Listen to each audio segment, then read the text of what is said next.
اهلا بيكم حلقه جديده من فضفضه. النهارده هنتكلم عن نوع من انواع الشخصيات اللي بنشوفها كتير حوالينا. هنعرف سماتها اكتر وملامحها وايه اسبابها، وهي الشخصيه الضعيفه.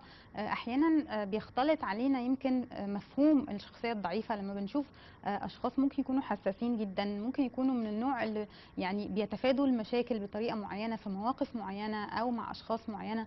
برضو بيختلط علينا الامر وممكن نحكم عليهم ان هم شخصيه ضعيفه. عشان كده عايزين نفهم اكتر النهارده ايه هي الشخصيه الضعيفه، ملامحها وسماتها ايه، وايه اسبابها، وازاي نتغلب على لو حد بيعاني من النوع من الشخصيه دي، يتغلب عليه ازاي ونساعده ازاي وهو يساعد نفسه ازاي. مع ضيفنا اللي مشرفنا دكتور عادل مدني، استاذ الطب النفسي بجامعه الازهر. اهلا بيك يا دكتور اهلا معانا. بيك يا مدام مريم، اهلا وسهلا. اهلا بحضرتك.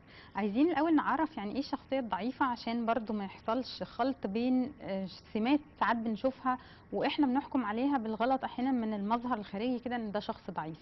فنعرف ازاي الشخصيه الضعيفه. الشخصيه الضعيفه هي الشخصيه اللي ما بيقدرش تاخد قرارات، ما بيقدرش يحلل الامور اللي حواليه، المشاكل اللي حواليه، بحيث انه يقدر ياخد قرار صح. ما بيقدرش ينفذ قرار هو اخده، ما بيقدرش يواجه الاخرين بما يعاني منهم، او بما يعني يفرضوه عليه، يقدر يقول لهم عليه، يقدر يواجه اي مواجهه ما بيقدرش يعملها. ده هو الشخص او الشخصيه الضعيفه اللي فيه، مش اللي صوتها واطي. الناس ساعات تقول الشخصيه القويه اللي صوتها عالي واللي بيشخط، او اللي ضعيف هو اللي صوته واطي بيدوا صوره كده بس، لا، لكن مش ده انما السمات مش هو يعني. ده، مش هو ده. مم. بالعكس، ممكن يبقى حد بيزعق وشخصيته ضعيفه، صحيح. لانه بيداري واحيانا ضعف. بالعكس كتير يا دكتور، حتى انتوا في الطب النفسي بتفسروا الراجل اللي بيلجأ على طول او الست يعني او اي حد يعني بيلجأ على طول للعنف والزعيق، ده بيبقى ضعيف. شخصيته ضعيفه ومش عارف يثبت نفسه يعني. العنف ضعف فبيثبت طبعا، بطريقه بيقول غلط. بصوت عالي وبيشخط وهو الى اخره لضعفه مش لقوته. صحيح. طيب يا دكتور، فكرة انه الشخص يبقى حساس، يعني برضو بنتكلم كتير ان احنا مثلا الشخص الحساس ده بالذات لو راجل، عشان عندنا صور كده بنشوفها بتتحكم عليها من بره انه ده شخصيته ضعيفة لمجرد ان هو عاطفي شوية او حساس او ممكن احيانا يبكي في بعض المواقف. طبعا الاعلام والسينما دعمت الصورة دي، اخدوها بشكل كوميدي بصورة شوية نمطية، انه الشخص اللي مثلا منصاع لمراته او بيحبها قوي وحساس معاها قوي ده يبقى شخصيه ضعيفه. هل ده صحيح ولا لا؟ ويعني ازاي نفرق بين الشخص ده حساس او عاطفي او ان هو لا شخصيته ضعيفه فعلا؟ الشخص الحساس بيبقى بيعبر في موقف معين بأحاسيسه. يعني مم. ممكن بيبكي مثلا، ممكن انه يعبر بشكل او باخر في موقف معين. اما اذا كان طول الوقت مواقفه هي كده، او طول الوقت هو بيقول حاضر وخلاص، مم. وتابع لزوجته او تابع لاي حد مش مهم زوجته، أيوة. من غير ما يبدي رايه، من غير ما يبدي اعتراضه، احيانا من غير ما يدي وجهة نظر بيقولها، ده الشخص ضعيف. انما الشخص الحساس هو بيعبر باحساس، يعني مثلا موقف معين انا بكيت فيه، فده مش ضعف.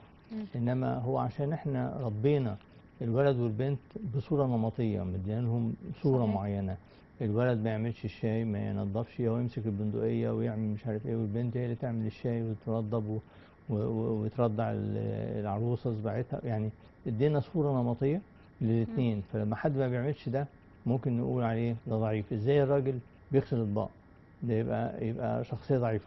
ازاي الراجل بيعمل مش عارف ايه، يبقى ده شخصية ضعيفة. ازاي بتشيل لها غسيل، ده يبقى شخصية ضعيفة. اللي بيقولوا مراته ماشياه اللي بيقول يعني مراته ماشية، بيسموه ان مراته ده ماشياه. عشان خرج عن النمطية مم. اللي احنا بنقولها. انما صحيح. حتى بينهم وبين بعض بتبقى موجودة. يعني ايه، انا اغسل الاطباق بس ما حدش يشوفني من الجيران، مم. او الم الغسيل بس ما حدش يشوفني، او انشره. عشان كده بينشروه بالليل الرجالة، مم. عشان ما حدش يشوفهم. هو مش هل ده ضعف. برضو لان هو نفسه مقتنع بالصورة بالظبط. اللي اتربينا عليها او بنت اكتر في الاعلام وفي السينما وطريقة التربية؟ هو كمان من جواه رغم انه بيعمل كده يعني شايف ان ده هو عادي، هو بيعمل كده لانه مقتنع، بس لكن كمان خايف من صورته قدام الناس. مراته مش عاوزاه يعمل ده في العلن، لانه ما بيعمله في العلن مم. بيقولوا ايه، او هي مصابه هيتقال بيقولوا ايه، عليها ممشية. ده ست راكباه مم. ومش عارف بتعمل ايه وهو اخره. فبالتالي هو كمان مش عاوز يعمل ده في العلن، وهي مش عاوزاه يعمل في العلن عشان تبقاش ست مفتريه. في حين فبالتالي ان ده منتهى الثقة في النفس يا طبعا، دكتور ومنتهى قوة الشخصية من طبعا، الراجل ان هو طبعا، يبقى يعني بيعمل الدور اللي هو شايفه صح وانه طبعا، لازم يشاركها في كل حاجة ومش طبعا. فارق معاه رأي دي الناس يعني. يعني دي ممكن توصل رساله للست بشكل جميل. يعني مراتي ممكن بتغسل 50 طبق في اليوم، لو انا خدت طبقين وغسلتهم، مش مساله طبقين، ما هي بتغسل 50 مم. يبقوا 52، مش هي دي المشكله. انما صحيح. المشكله انا بوصل لها ايه، انت تعبانه وقضيتي يوم فيه تعب عنك، انا بقى اشيل حاجه معينه، فيوصل لها نوع من انواع التعاطف، نوع من انواع انه الود، حاسس بيها نوع من يعني. انواع ان أنا حاسس بيها. مش صحيح. مشكله طبقين، لان هي غسلت 50 تغسل الاثنين كمان، مم. مش مشكله. صحيح. انما بوصل لها رساله ما، وده مهم قوي، اللي هو يبقى في علاقه فيها ود، في علاقه فيها قرب مم. باعمال يوميه. طيب يا دكتور، برضو الشخص اللي بنقول عليه زي ما بيقولوا كده بيكبر دماغه، سواء ست او راجل، ممكن تكون بنت او ست او راجل او ولد في اسرته مع امه وابوه، يعني من النوع اللي بيكبروا دماغهم لو لقوا مثلا انه اللي عايشين معاهم بيعملوا مشاكل او بيتخانقوا او هيحصل نكد، فبيكبر دماغه او بتكبر دماغها وبتبقى بتتقلب سلبية او سلبي. هل ده بيبقى شخص ضعيف، ولا ما نقدرش نحكم على الشخصية ان هي ضعيفة لمجرد ان هو قرر ان هو ياخد جنب من كل حاجة ويبقى كل حاجة موافق عليها، ما بيشاركش في اي قرارات في البيت؟ ده نفسره بضعف شخصية، ولا ده مجرد موقف بس او في هو لو ظروف بياخد معينة؟ في مواقف معينه موضع الانسحاب وينسحب ويعمل ويمشي بعيد، ده ما بقاش سلبي. مم. لو حتى احيانا لازم ابقى سلبي في موقف معين، افرض طلع عليا قطع طريق وحط مسدس في مخي وقال لي اديني الفلوس اللي معاك مم. هديهم له، ده لا، ده سلوك ذكاء. سلبي بس سلوك سلبي بس حكيم. يعني صحيح. يعني لو هو مواقف معينه، او في موقف فيه حكمه ما ان انا لازم اسكت او لازم انسحب، فده بالعكس يبقى قوي مش ضعيف. مم. انما لما في كل المواقف اللي في الدنيا، عاوز تشرب ايه، والله اللي عندكم، طب ينفع لبن، ينفع كوكاكولا، ينفع، ماليش رأي. ايوه. الضعيف هو مين؟ هو الشخص الذي يعبر عن آرائه ومشاعره وأحاسيسه وأقواله بشكل يسهل تجاهله، إنه لما مم. يعبر أكونه ما قالش حاجة، طب ماشي اللي بعديه أو اللي غير حد تاني. في أخ أو أخت أو راجل أو ست ما تعبر عن رأيه، يعبر بشكل اللي هو بتاع عايم ده. مم. يوم ما يعني عاوز تشرب ايه، قهوه ممكن، نسكافيه ممكن، مش عارف ايه ممكن، اي او حاجه اي ممكن، حاجة، او فنقول يقولك اي خلاص حاجة. طب ماشي. وساعات ده ينرفز مم. الست، ساعات كتير جدا تقول لجوزها اطبخ لك ايه، يقول لها اي مم. حاجه، هي مش عاوزه اي ما هو حاجه. بقى دي بقى هنا بيكبر دماغه يا دكتور. هي لانه ساعات هو بيكبر دماغه، لان ساعات مثلا يقول لها انا عاوز كوسه، تقول له مم. ما فيش كوسه في السوق. يقول لها انا عاوز بطاطس، تقول لها ما فيش طب خلاص بطاطس. تسأليني ليه؟ تسأليني ليه؟ فبيرجع المره اللي بعدها يقول لك انا خلاص انا اقول لها، فاقول لها اي مم. حاجه. او انه يبقى سلس يا دكتور، يعني في ناس ممكن بيسموا نفسهم، او ممكن واحد يشوف نفسه انه شخصية سلسة، سهله وسهلة العشره. العشرة ومش عايز يقف على كل حاجة. بالظبط. بس في ناس من بره ممكن يفسروا ده انه شخصية ضعيفة، يعني ان هو اللي هي برضو فكرة تكبير الدماغ. هو مش تكبير دماغ، هو ممكن يبقى شايفها خليني سهل، مش لازم اقف في كل حاجة. يعني بالظبط. هل ده برضو مرتبط بحاجة في الشخصية، انه ممكن يبقى انه شخصية انه ضعيفة؟ لو انا حاسس باللي قدامي، يعني ايه حاسس باللي قدامي، لو انا مثلا زوج، وبدل ما افرض على مراتي ان تعالي نروح المطعم الفلاني، انا واخدها فسحها، واخدها ان انا اخفف عنها، واخدها ان انا عاوز يعني احسن مزاجها، مم. فبقول لها اختاري المطعم، انت عاوزه تروحي فين. أيوة. فهل ده سلبيه؟ لا دي مش سلبيه، ده هنا انا مكبر شعوري بيها، مكبر احاسيسي بيها، عاوز اوديها مكان هي عاجبها وهو الاخر، فبسالها. ممكن صحيح. حد من بره يشوف ده انه ده ضعف. لون الحيطه انا مش عاوز اختاره، لانه هي اللي قاعده وشها للحيطه، فبالتالي بقول لها تختاري اللون شكله ايه. ممكن حد يشوف من بره ضعف، انما لازم يبقى ليا مواقف قوه عشان مم. الناس تشوفني، او انا اشوف نفسي ان انا قادر على ان انا اعمل، واخترت ان انا ما اعملش. قادر ان انا اقول انا عاوز الون الحيطه دي لون كذا، ومختار ان انا ما الونش، مم. وبالتالي بيبقى يعني انا بالاختيار. بمزاجي اخترت بالظبط. ان انا ابقى سهل، او ان انا ما يعني ممكن اسيب بعض القرارات لافراد الاسره اللي معايا، مش شرط تكون الزوجه او الزوج بالظبط. بس، لكن انا عندي القدره على ان انا اخد بالظبط. القرار، لكن متنازل عنه بالظبط. يعني لاسباب ما. بالظبط. طيب يا دكتور، الى اي مدى بقى فكره التربيه، زي ما كنا بنتكلم، فكره انه احنا طلعنا صور نمطيه شويه للراجل والست، وان الراجل لو كان عنده عواطف شويه او مشاعر وحساس، دي بيتحكم عليه انه شخصيه ضعيفه. ف يعني ده برضو بسبب التربيه، مهم. يعني مش بس الاعلام اللي قايد ده او السينما. التربيه كمان عملت ده في الثقافه بتاعتنا، يمكن اكتر كمان في الدول العربيه، انه الشخص الضعيف هو الولد اللي بيلعب زي البنات، بيعيط زي البنات، يعني يعني صور كتير ممكن نقول عليها يعني. والبنت كمان برضو مهم. ليها صور معينه ان هي مثلا مع جوزها ملهاش كلمه، مع اهلها كمان ملهاش كلمه، مش شخصيتها قويه، فبقينا حاطين قوالب كده. الى اي مدى التربيه دي يا دكتور هي اللي فعلا ممكن تطلع مش مجرد صوره، هي فعلا ممكن تطلع شخصيات ضعيفه او لا؟ هي التربية طبعا هي الأساس، مم. بتطلع لنا نوعية شخصيات. يعني ده تصنيع الطفل خارج الرحم، هو ده اللي بيبنوه بناء عليه يبقى شخصيته شكلها ايه. مم. ففي انه بيبقى اولا بيفقدوا ثقته بنفسه. يعني الشخص الضعيف هو اللي فقد ثقته بنفسه برضه، صحيح، وهو فبالتالي خايف ياخد قرارات لانه خايف يطلع يطلع غلط. غلط صحيح. ويتحمل مسؤولية والى اخره. وبالتالي لا، ما احسن ان انا ما اخدش هذا القرار او ما اخدش اي حاجة. والاسرة بتعلمه كده، بتعلمه ايه؟ انه شوية حاجات، ان الولد ما يعيطش، ده البنت بس اللي بتعيط. الولد ما يقومش يعمل شاي، البنت بس اللي تعمل. البنت ما تخرجش مش عارف الساعة كام، او ما تلبسش ايه، او ما تتكلمش بشكل ايه يعني، وتقعد ازاي وهو اخره. تعليمات طول الوقت من مم. الام والاب عليها او عليه، بيطلعوه ما بيعرفش وخايفين، ما يختار. عندهمش قدره حتى على الحكم على الامور وعلى بالظبط. الناس لان لما مامته تقول له البلوزه دي ولا التيشيرت ده ما ينفعش على البنطلون ده، ازاي انت مختار اللون ده؟ فبيطلع مش شايف نفسه، مش بيعرف يختار الالوان، مم. مش صحيح. بيعرف يختار نوعية اللبس، مش بيعرف يختار كذا، مش بيعرف يختار كذا. فأنا ماليش، أصبحت ماليش قيمة. مم. عشان كده ما بقاش واثق في نفسي، أو ما ينفعش تعمل حاجة فلانية. البنات بس اللي عيطوا.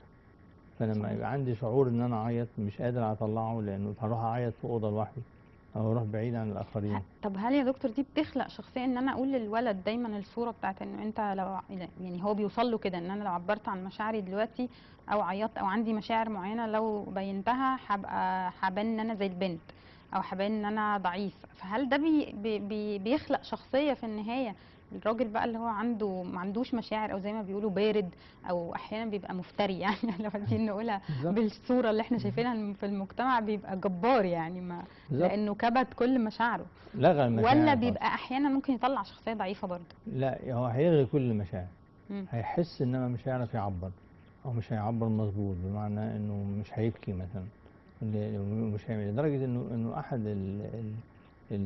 حد جالي العيادة قال لي أنا كنت مستني أشوف واحد صاحبي لما والدته توفت هيعيط ولا لأ، لأن أنا عمري ما مم. شفته بيعيط، عمري ما شفته بيدمع، عمري ما شفته إلى آخره. فأنا كنت مستغربه جدا. فقال أنا لما رحت أعزي أو رحت، كنت عاوز أشوف هو كمان لما والدته توفت هو عيط ولا لأ، مش هو بكى بيتاثر ولا لأ، قوي يعني زي. متأثر ولا لأ. مم. لأنه السد اللي عامله مخلي الناس مش مصدقة إن هو حديد كده، ما فيش مواقف.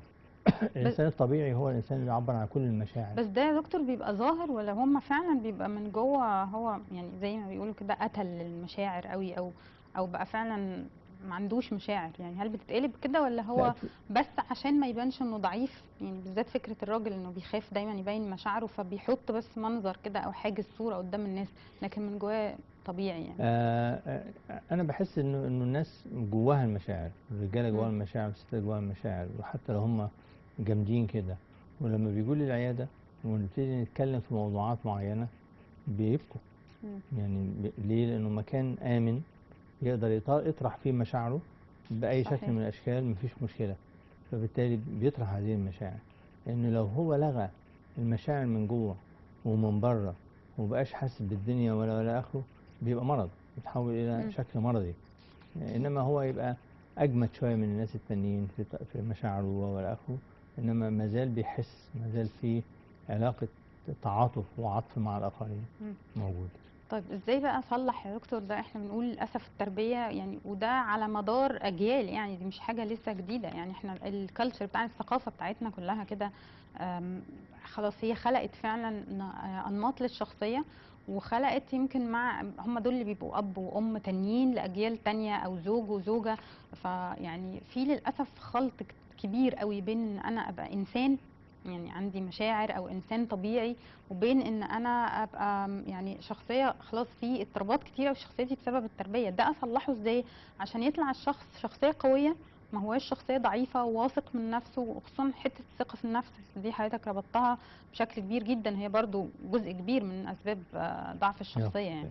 ازاي انا اقدر اعرف في التربيه اتعامل مع ولادي واعمل التوازن ده، ان انا برضو لا الغي مشاعرهم قوي ولا احسسهم يعني ان هو ممكن يطلع يعني انه يموت مشاعره تماما لانه راجل، او البنت تبقى طول الوقت منصاعه كده لفكره الراجل او الاسره او الاب او الام، ولا ان انا كمان يعني اعرف برضو اعمل توازن يعني، ولا ان انا اسيبهم كده. يعني انا اقول انه نعامل اولادنا كانسان مم. مش كولد وبنت. صحيح. وبالتالي هو ليه حقوق انه في موقف معين يعيط او يبكي، وفي موقف معين يبقى فرحان، وهي البنت ليها في موقف معين تبقى فرحانه، وهي موقف معين تبقى بتبكي، وموقف يعني كبني ادمين.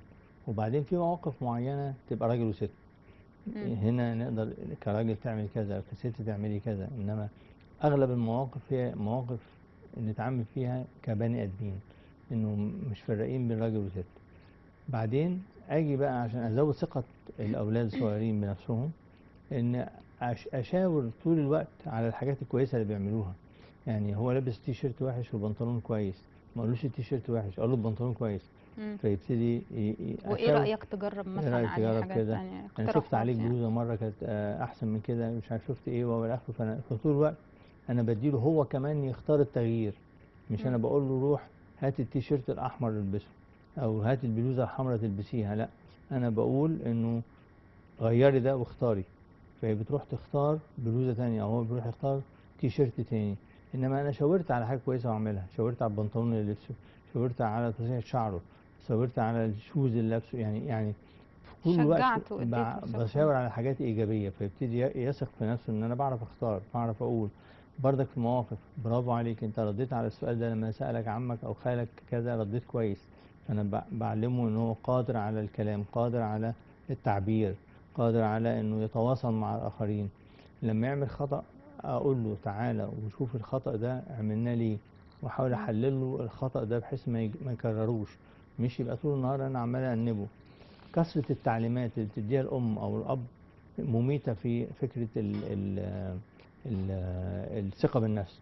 مم. اغسل وشك، اغسل سنانك، طب ما البس دكتور الشبشب، احيانا ما البس فيش، الشبشب، ما مش عارف بتجيش تعمل الا ايه. كده يعني احيانا الجيل ده دلوقتي بالذات بقى عندهم عند فظيع، وعندهم يعني مش عايزه اقول ان هم بيتحدوا كل كلام الاهل، بس يعني حضرتك ادي كده برضو ايه زي تip كده للاهل في حاله زي دي بيعملوا ايه، غير ان هم فعلا لان هم نفسهم بيتعبوا يعني ما الاهالي هم نفسهم ما هم بنلاقي الام نفسها تعب وجهدت يعني. كويس. فهي نمرة واحد، اولا لما بقول له البس الشبشب بيلبسه، في العادة ما بيلبسوش. مم. مفيش داعي أقعد اكرر، تسيبه بقى مش حافي. داعي اكرر. انما انا عندي مثلا 10 حاجات عاوز ابني يعملهم او بنتي تعملهم، اختار حاجة واحدة مم. وابتدي هي دي اللي اتكلم عليها بس، واسيب التسعة التانيين. فانا هختار انه يلبس الشبشب، فممكن اكرر حكاية يلبس الشبشب، انما ما اكررش اغسل سنانك والى اخره مم. لغاية لما يعمل ده. اروح بقى على نمرة اتنين واكرر. انما لما اديله طول تعليمات ورا بعضها طول الوقت، الولد والبنت، او بزعق طول الوقت، الولد او البنت بيحصل لهم ايه؟ حاجه في الكوميونيكيشن بيسموها التشبع. انه مم. انه يحدث تشبع للرساله اللي جايه لي، فاقلب ضدها. ساعات كتير جدا الام تعمل كده للزوج، حتى اشتري لنا سكر، اشتري لنا سكر، اشتري لنا سكر، فزي ما يكون يقول ده والله ما انا شاري، فيرجع ناسي، هو تحدي. مش عاوز يغيظها. طب ده يا دكتور في الأطفال يعمل عدم ثقة في النفس، بالظبط. فكرة إن أنا طول الوقت أبقى بدي اوامر. لولادي هو مش تعليمات، هو طول الوقت بفكرهم يعني فكريهم. مثلا في حاجات مصيرية جدا يا دكتور، الصلاة مثلا، يعني طول الوقت الأهل عندهم دور إن هم لازم ما يسيبوهمش يعني. هقول انما زي ما قلت هختار حاجه حاجه. يعني مم. بدل ما ادي 10 تعليمات هدي تعليمه واحده، ولما تخلص ادي التعليم نمرة اتنين، ولما تخلص ادي التعليم نمرة تلاتة. انما طول الوقت هو انه الطفل وهو صغير خالص على فكرة، يعني سنة ولا حاجة زي كده، بيشوف ايه؟ بيشوف انه في البيت اتنين كده غلسين، ماشي. واحدة اللي هي الأم بتسرح له شعره وبتوجعه، تحط على وشه الصابون، وتقص له ضوافره، ويعني بتعمل حاجات مزعجة يعني، ماشي. صحيح. والاب اللي طول النهار يقول له ما تلعبش واقعد واعمل ومش عارف ايه. فالاثنين دول بالنسبه له غلسين جدا، بيعملوا حاجات مش مم. ظريفه يعني. بالذات في سن معين، في سن يمكن في معين. سن كمان اللي هم النمو اللي بيبدأوا يخشوا في سن المراهقة، ده اللي بيبقى فيه شوية كمان تحديد بقى للشخصية، يعني شخصيه هيطلعوا بالظبط. الشخصية ايه. مم. فاحنا عايزين نعرف برضو نتعامل ازاي مع الولاد ان هم يطلعوا، لا نسيبهم قوي يا دكتور برضو، ما هي دي عايزة توازن فظيع حتى من الاهل ووعي كبير كمان، ان انا ما تقلبش حاجة اللي هو طول الوقت زن زن واتقلب في نظر ولادي ان انا يا اما ابعد خالص يا اما زي ما حضرتك بتقول لغيت شخصيتهم، يا اما ياخدوا لما هو موقف مني. ما هو التفكير اللي انت بتعرضيه بيسموه التفكير الأحادي. مم. انه ايه؟ انه عشان بنتي ما تطلعش رقاصة اربطها في المسجد. مم. لا، بنتي ممكن ما تطلعش رقاصة وممكن ما اربطهاش في المسجد. صحيح. وما بين المسجد والكباريه محطات كتير، يعني تقدر تعمل هنا او هنا او هنا او هنا. وبالتالي مش لازم اقفل الحنفيه عليها قوي، ومش لازم افتحها قوي. مش البديل ان انا ما اقفلهاش ان انا افتحها. مم. لا، البديل انه في النص حاجات كتير، مواقف كتير، مراحل كتير، انا اقدر ازحزحها شويه او اخليها نهادي بالظبط، شويه عشان اخليها كده نهادي بنقول شويه. نعمل توازن يا توازن، دكتور، لا كده ولا لا كده. كده ولا كده، لانه مم. كلا الطرفين تطرف إيه، يعني هنا وهنا صحيح. غلط. اللي في الوسط هو ده المظبوط. عشان كده احنا ديننا الاسلامي بيتكلم على ايه؟ وكذلك جعلناكم امه وسطا. صحيح. احنا وسط. الاعتدال في كل اعتدال. حاجة هو اللي هو ده هيطلع هو شخص ده اللي سوي يعني. بيطلع الشخص السوي. انه انا وسط، وانا شايف ده وشايف ده. انا اعلم بنتي ما تطلعش رقاصه، اعلم بنتي ما يبقاش هو بس المسجد هو الحاجه الوحيده. ان في الحياه حاجات تانية، وفي عشان تاخد بيت في الجنه لازم تعمل حاجات تانية، مش تقعد في المسجد بس. مم. ده هي لما تشارك في المجتمع هتكسب حاجه، لما تدي الفقير هتكسب حاجه، السلوكيات بتاعتها تأديها حاجه. هو ده اللي يودي الجنه، مش بس الصلاه اللي تودي الجنه. صحيح. وبالتالي مش بمنعها من الصلاه وبخليها تصلي، انما تعمل حاجات تانية. مم. وهكذا يبقى بتكتمل الصورة بالنسبة لها، صحيح. أو بتكتمل الصورة بالنسبة له، بيبقى متكامل في شخصيته. وإنه أخليه يختار، دي تدي قوة للشخصية. إن أنا أبقى قادر على الاختيار، قادر على اختيار كل حاجة. إنما النهاردة الأم بتتدخل لفترة طويلة جدا في حياة الولد أو البنت، وهي اللي بتختار العروسة. صحيح. يعني ومعرفة. اسيب لهم مساحه شويه في طبعا. حياتهم في ان هم ياخدوا قراراتهم بنفسهم، طبعا. بدام مش هتيجي في حاجه يعني ممكن بالظبط. تؤدي لحاجات بالظبط. خطيره يعني. بالظبط، خاصة لو زي ما بنقول كده، مثلا الولد عاوز يربي شعره ويعمل مش عارف عروف الديك، مم. فالأم تتخانق والأب يتخانق، نسيه. ما صحيح. ندققش على دي، هيعملوا شوية يا أخويا يخلص وتنتهي الموضة دي ويرجع وهم تاني. في الوقت ده بيبقوا عايزين يجربوا حاجات جربوا كتير، حاجات فمش كتير. هيفضل كده اه. كتير يعني. إنما ساعة لما يجي يشرب هيروين هتخانق معاه وهمسكه يعني مم. هنا دي حاجة غير دي. إنما لما أكون بقى بتخانق على البنطلون المدلدل، وبتخانق على البنطلون المقطوع، وبتخانق على مش عارف بتاع ايه، وبتخانق على ايه، وبتخانق على ايه، 20 خناقة هتيجي في وسطهم الهيروين مم. واحدة زي كل الخناقات دي، صح. مش هتبقى يعني ليها أثر. يعني انا كمان ابقى معتدله كأم في تعاملي، عشان هم نفسهم يطلعوا الاولاد معتدلين. بالظبط، يعني شخصيتهم متزنه ومعتدلين وثقتهم في نفسهم موجوده من هم صغيرين. بس مظبوط. ده برضه يا دكتور ده يخليني اسال على نقطه تانية، فكره انه احيانا بتبقى التربيه، مش احيانا طبعا، حاجات كتير في الشخصيه بتبقى سببها التربيه، بس احيانا في حاجات في سمات الشخصيه بتبقى راجعه للجينات، زي ما حضرتك فهمتني قبل كده وفهمنا من الطب النفسي انه في جينات برضه بتتدخل. فهل الشخصية الضعيفة دي جزء منها ممكن يكون استعداد نفسي عند الطفل نفسه؟ لأنه بيبقى في الجينات، ده بيبقى موجود، بيتنقل حوالي، يعني نقدر نقول تلت الشخصية ممكن تبقى تيجي من الجينات. إنما كمان الجين الاجتماعي هو المهم. يعني إيه جين اجتماعي؟ يعني أنا ولد بشوف بابايا بيعمل إيه مم. فبعمل زيه. بيتنقل لي مش بس جين الموديل اجتماعي، اللي انا الموديل. بشوفه قدامي. لأن بابايا ومامتي دول موديل بالنسبة لي. بابا بيعمل ايه؟ بيصلي بروح اصلي. بابا مش عارف بيعمل ايه، بيزعق وبيضرب ماما، اما اكبر هشوف ان صحيح. الستات دول لازم يتضربوا. يعني طول الوقت هو نموذج بالنسبه لي. فلما يبقى نموذج مستكين بطلع انا كمان مستكين. مم. نموذج قوي بطلع نموذج قوي، ليه وهكذا. احيانا يا دكتور بيطلع العكس؟ يعني احيانا اه. بنلاقي مثلا راجل، انا شفت نماذج كده كتير، يعني انه بتلاقي الراجل بيطلع شخصية عنيفة جدا وبيبقى شايف، وبتلاقي لما بتبص في الاهل بتلاقي ان الام في البيت هي اللي شخصيتها قوية جدا، والاب هو اللي شخصيته ضعيفة او مستسلمة يعني، او مكبر دماغه زي ما احنا بنقول. فالراجل كأنه بيختار نموذج الام مش نموذج الاب يعني، مع ان هو بالنسبة له القدوة هي يعني والده. هو هو خايف لا يطلع زي باباه. مم. و- فبيعوض ده، فبيعوض ده، بيعمل العكس. يعني زي نوع من رفض النموذج ده، مش النموذج ان ده. هو بالظبط. بيشربه غصب عنه يعني. بالظبط. مم. فبيلجأ إلى النموذج المخالف عشان الزوجة ما تعملش زي كان مم. بتعمله الأم. فأنا ألجأ أحسن حاجة، خير الوسيلة للهجوم للدفاع، يعني أنا أهجم صحيح، وأبقى. انه رافض النموذج. بالظبط. طيب فكرة بقى يا دكتور كمان ان انا خلاص التربية انه احيانا بتبقى خلاص خلقت شخصية ضعيفة، يعني عندنا نماذج كده كتير في المجتمع وبيبقى خلاص كبر على كده وبيتعامل مع للأسف مع كل اللي حواليه هو شخصيته ضعيفة، هو كمان بيعاني. يعني يمكن الشخصية الضعيفة دي احيانا الأسرة بيعانوا او الزوجة ان هو مش بيشارك في اي قرارات معاها، فبتلاقي نفسها هي المسؤولة الوحيدة. واحيانا كمان بنلاقي ان هو الشخص نفسه تعب، يعني هو كمان تعبان عايز يتغير بس مش عارف ده يعمل ايه بقى. ازاي هو لو حد شخصيته ضعيفة ممكن نساعده انه يتغلب على ده؟ انه نثني على سلوكه. يعني نثني على سلوكه يعني ايه؟ يعني لو انا زوج شخصيتي ضعيفة وبساعد مراتي، عملت لها حاجة اكس من الاشياء، فتقولي ده وحش. مم. سويت السرير فتقول لي ايه ده سرير سوا ده وحش، فتسويه هي. فحاجة ورا حاجة ورا حاجة، قلت خلاص مش هساوي مم. وهنكين مش اكتر وابقى اضعف. وافقد الثقة في نفسي فقدت اكتر. ثقة. انما لو ابتدت تقول لي لا ده كويس، المرة الجاية نعمله كده، ده مش عارف ايه، فاحنا برضك اولادنا نفس القصة، ان انا لازم ابتدي اشجعهم، اديهم ثقة في حاجات بيعملوها. انت يمكن ما بتعرفش تتكلم مع الناس، بس انت مخك حلو، بتعرف تحسب كويس، بتعرف يبقى عندك ذوق في اللبس، عندك ذوق في الموسيقى، عندك اشاور على الحاجات الايجابية اللي فيه، مم. اكترها اكبرها، فيبتدي يحس انه عنده حاجة، عنده حاجة مهمة، عنده حاجة قيمة. ما اكدبش عليه، ما اقولوش انت بتعرف تتكلم وهو ما يعرفش يتكلم، ما اقولوش انت بتعمل كده وما يعرفش عليه، مش هيصدقني. انما لازم اقول الحاجات الحقيقيه عليه، لازم اديله مهام معينه. فابني اديله مهمه طب تبقى ده سهل في الاطفال يا دكتور، بس هل ممكن الشخص الكبير يعني يعني ده ممكن يغير مم. نفسه بسهولة؟ يعني لو قلت له خلي بالك من اختك وانت رايح المدرسه، خدها معاك معاك وديها المدرسه، ما مم. دي مهمه، بس بيحس فيها ايه؟ انه راجل، وانه يعتمد عليه، وانه هيخلي باله من اخته، وانه صحيح. هياخدها ويوديها المدرسه، وهو الاخر فهو مسؤول. فهيحس بثقه ان احنا واثقين فيه لهذه الدرجه، بنديله اخته يوديها المدرسه. مم. ان احنا ناخد رايه في حاجات.